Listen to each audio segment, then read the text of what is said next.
사회생활, 직장생활 하다 보면 이렇게 시끄러운 세상과 활발한 사람들 속에서 나도 큰 소리로 자신을 드러내야 할 것 같은 조바심이 들 때가 있죠. 그러다 보면 나의 가치와 전문성을 인정받고자 원치 않게 오버페이스를 하게 되기도 합니다. 심지어 본성은 조용한 성향임에도 불구하고 시끄러운 세상에 자신을 억지로 끼워 맞추면서 생기는 이 괴리감이 언제까지 이렇게 버텨야 하나 하는 자괴감을 불러오고, 그 자괴감이 깊어지면 언제까지 이렇게 버틸 수 있을까 하는 불안감까지 피어 올라오게 됩니다. 그리고 성향상 그저 조용히 본인 일 문제없이 잘 하고 있을 뿐임에도 조직 생활에 안 어울리는 사회성 떨어지는 사람으로 치부되어 평가절하 당해버리는 경우까지 있는데요. 그런 분들께 드리고 싶은 얘기입니다.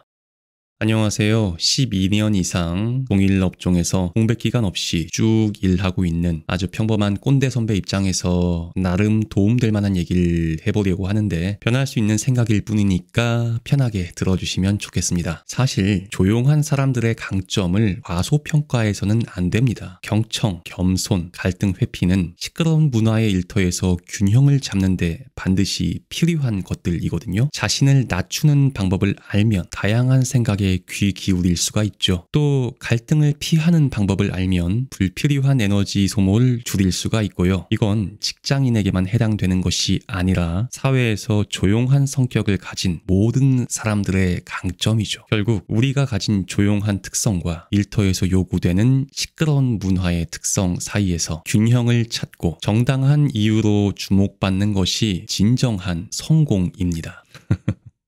이번에 출간된 도서 강한 사람은 조용히 일하고 소리 없이 이긴다 중에서 발췌해봤습니다. 어색하지 않게 구어체로 살짝 수정해서 낭독해봤는데 자연스러웠나요? 남들같이 큰 소리 내지 않고도 자신의 가치와 전문성을 드러낼 수 있는 방법과 요령은 무엇일지, 그에 대한 주관적인 제 생각을 얘기해볼 텐데 지극히 현실적이고 최대한 도움되는 방향으로 말씀을 드려보고 싶어요.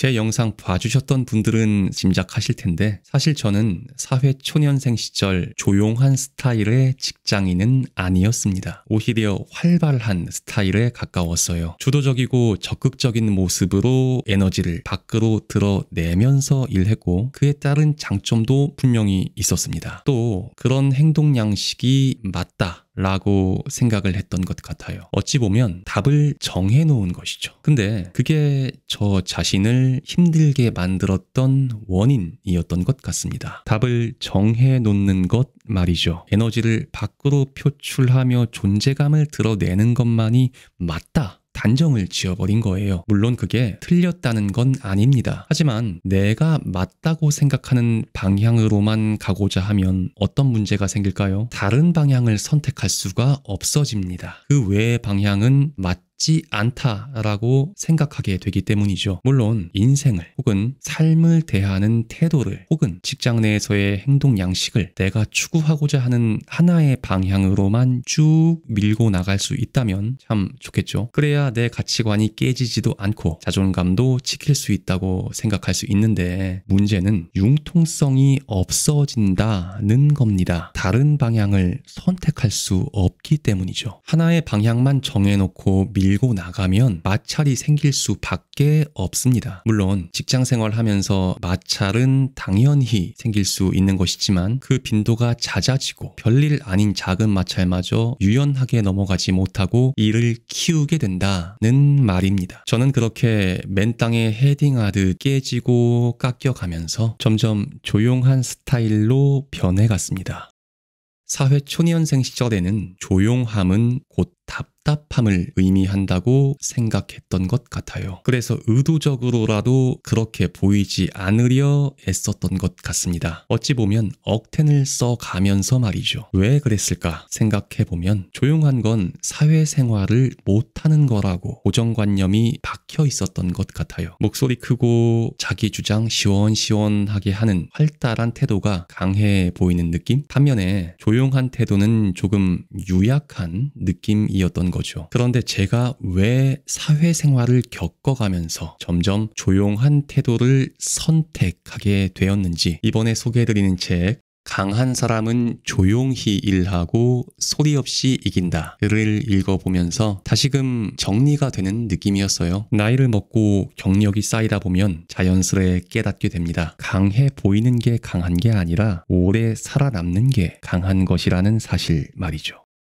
결국엔 무조건 활달한 게 맞는 것도 무조건 조용한 게 맞는 것도 아닌 겁니다. 상황에 맞추어 그저 선택할 수 있으면 되는 것이죠. 어느 정도 경험이 쌓이다 보면 그런 선택적인 태도가 가능해집니다. 평소에는 조용히 에너지를 아끼고 있다가 필요한 상황에는 활달한 태도로 전환하는 거예요. 꼭 필요한 순간에도 자신을 내려놓지 못하면 자기 고집만 세서 분위기를 맞추지 못하는 사람으로 보일 수가 있거든요. 실제로 제 경우에도 필요한 순간엔 활동적인 태도로 임하지만 평소에는 차분하고 조용하게 업무에 임하는 게 저의 에너지를 적절히 분배하며 일할 수 있는 좋은 방법이라고 생각합니다. 하지만 보통 사회 초년생 때는 조용한 태도가 단점같이 여겨지는 경우가 많은 것 같아요. 그래서 타고난 성향이 조용한 사회 초년생분들은 마음고생을 하게 되는 경우가 많습니다. 자신의 조용한 성향이 극복해야 하는 장애물로 여겨지기 때문이죠. 하지만 절대 그렇지 않다는 얘기입니다. 그 조용한 성격을 자신의 장점으로 활용할 수도 있다는 얘기죠. 심지어 저는 조용한 태도를 익히기 위해 노력을 해야 할 정도였으니까요. 그래서 이번에 소개해드리는 책 강한 사람은 조용히 일하고 소리 없이 이긴다는 제가 다 읽어본 바 감히 추천을 드려도 좋을 것 같습니다. 작가인 제시카 천님은 에미상까지 수상한 전직 기자이며 구글, 마이크로소프트 그리고 UN에서도 강연을 했던 아마존 베스트셀러 작가입니다. 이 책에서 작가는 본인을 적극적으로 드러내야만 하는 미국 사회에서 자신을 지켜가며 인정받기 위해 노력했던 경험과 노하우를 얘기하고 있습니다. 본인의 탄탄한 경험이 토대가 되어 있기 때문에 명확한 방향성을 제시할 수 있는 거죠. 저 역시 많은 부분을 공감했으며 조용한 태도를 유지하면서도 자신의 전문성을 드러내는 노하우는 큰 배움이 되었어요. 작가님의 마지막 당부의 말 중에 일부를 발췌해 봤는데요.